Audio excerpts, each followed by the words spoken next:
Have you ever wanted to make plans or, just talk about your birthday in Spanish? Well, today we're going to do just that. We're going to master all 12 months of the year, and I promise you it is way easier than you think.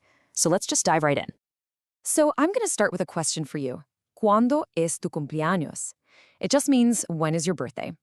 Go ahead, think about your answer, because I guarantee by the end of this little explainer, you'll know exactly how to say that date out loud in Spanish. Here's our game plan.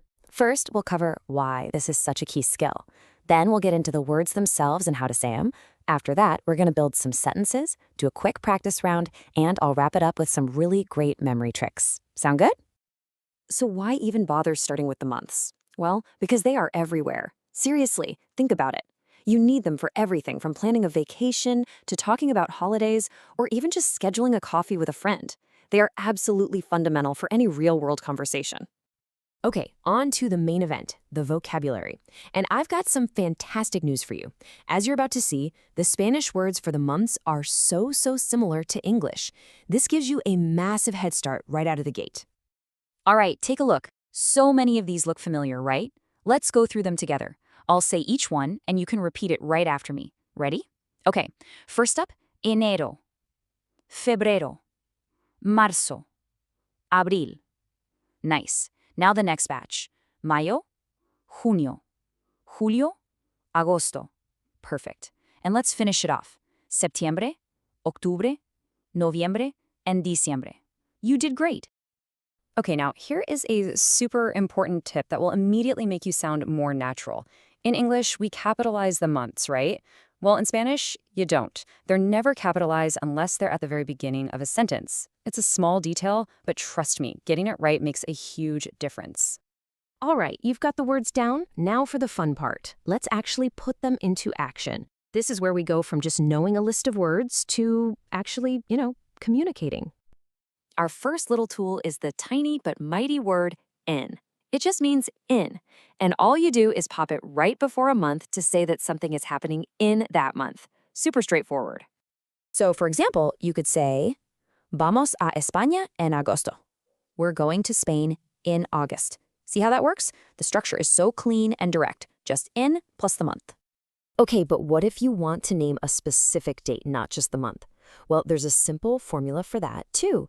You just say el, then the number for the day, then day, then the month.